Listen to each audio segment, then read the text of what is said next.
falar isso, né, que não é uma sentença de morte, é algo realmente esperançoso e motivador, que nem sempre isso era dito, né, doutor André? Não, eu vivi muito esse passado, né, que a palavra câncer era extremamente estigmatizada. Inclusive, eu tive casos, eu relato sempre isso, muito no começo da minha carreira, em que quando um paciente falecia, por exemplo, de câncer, alguns familiares falavam: ô doutor, não coloca esse diagnóstico no atestado de óbito não, para minha família não saber, porque às vezes pode pegar, a doença pega, o pessoal vai ficar bastante alarmado e tal. Então, obviamente, com todas essas campanhas de informação, as pessoas hoje estão muito mais esclarecidas, mas algumas ainda não.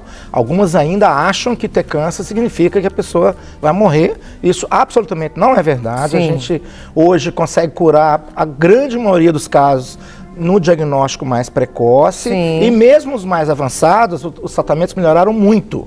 Então, muitas vezes a gente consegue cronificar a doença, colocar a doença em remissão, e as pessoas ficam vivendo normalmente com isso durante muito tempo, até durante muitos anos. Eu tenho pacientes com câncer já metastático de mama que tratam há 8 anos, 7 anos, 6 anos, 5 anos, sim, algumas até 9 anos, né? Com a doença controlada, as pessoas com a qualidade de vida completamente normal.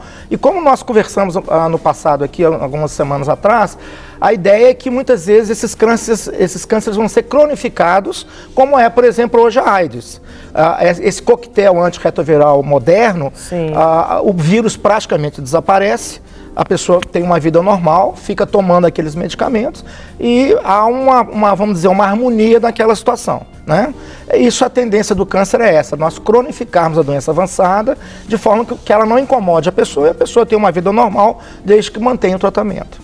Agora, doutor André, quando a gente fala dessa sobrevida e o senhor nos dá essa boa notícia, é uma palavra de esperança, é uma palavra de ânimo, é uma palavra de vida que o senhor traz aqui hoje. Numa pesquisa que foi apontada aí, essa sobrevida ela triplicou na vida dos pacientes. Isso é importante, não é? Porque antes tinha um determinado tempo, aí agora triplicou, e isso já é um indicativo de que a ciência está trabalhando direitinho, Deus está abençoando e a coisa está acontecendo. Exatamente, Deus está abençoando. Não só em mama, mas antes de ontem eu dei uma aula em Porto Alegre sobre câncer de pulmão. E eu mostrei que no começo, por exemplo, dos anos 80, sim, a expectativa média de uma pessoa viver com câncer de pulmão já avançado era de 7 a 8 meses. Hoje nós chegamos a 50 meses.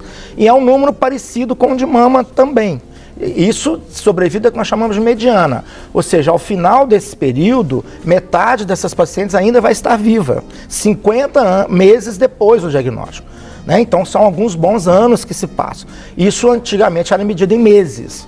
Então, nós demos os passos eles não são grandes, mas eles são subsequentes. Então, no final de uma década, por exemplo, a gente tem um avanço importante.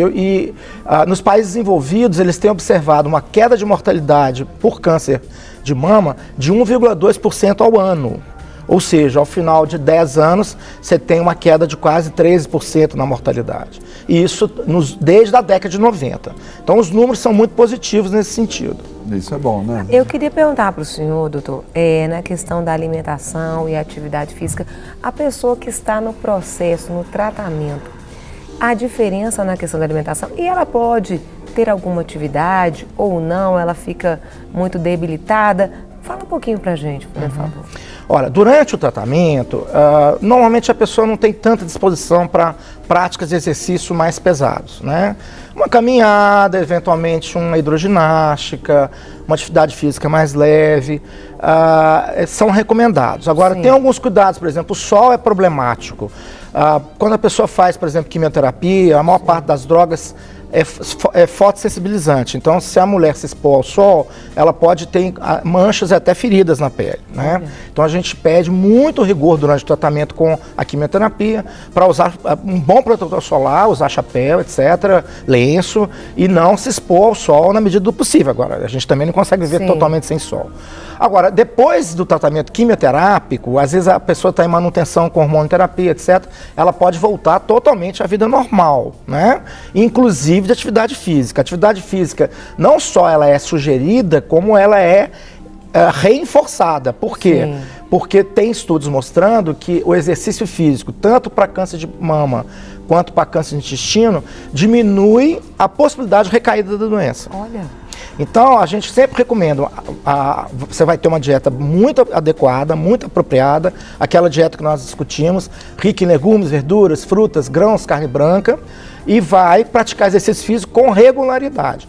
Isso vai ter impacto tanto para evitar novos cânceres, quanto para reduzir a possibilidade daquele tumor retornar. Sim. Isso é bem descrito em colo e mama. Entendi. E talvez em próstata também. Agora, doutor André, sobre esse cuidado e essa sobrevida, há dias passados aqui no programa nós falamos sobre os cuidados paliativos. Eles entram nessa parte aí para ajudar a pessoa ali naquele tempo, ainda que, por exemplo, no caso de uma metástase ali, é importante esse cuidado paliativo ali para o paciente ter força, ter essa qualidade de vida? Esse ponto é importantíssimo, né? E o tratamento paliativo, ele é importante e normalmente ele deve ser feito de forma multidisciplinar. Então tem a participação do radioterapeuta, às vezes existem algumas metástases em alguns pontos, ossos, por exemplo, que a gente pode irradiar e a dor pode desaparecer. Nós temos o papel fundamental do médico da dor, muitas vezes você faz algum bloqueio, você trabalha melhor as medicações, quer dizer, ninguém pode ter dor. Dor é uma coisa hoje que a gente consegue resolver na esmagadora maioria das vezes. Então se o doente está tendo dor, ele precisa retornar essa questão com o seu médico, talvez até consultar um especialista. Hoje existem especialistas em dor, né? Porque a dor tira a qualidade de vida de qualquer pessoa, ninguém consegue viver com dor, né? Por mais leve que ela seja. Sim. Então nós trabalhamos muito isso, né? A questão da analgesia. Hoje existem várias medicações modernas para tratar a dor, que não dão tantos efeitos colaterais, às vezes bloqueios, a radiofrequência, tem uma série de providências que você pode tomar. A fisioterapia é muito importante, a terapia ocupacional é muito importante, a nutrição dessas pessoas é muito importante. Muitas vezes a gente pede um nutrólogo, um nutricionista para nos ajudar. A psico-oncologia é importantíssimo, o suporte psicológico também é importante. Então existe um elenco de profissionais que vai ajudar essas pessoas a ter uma boa qualidade de vida, né? Isso é extremamente recomendável.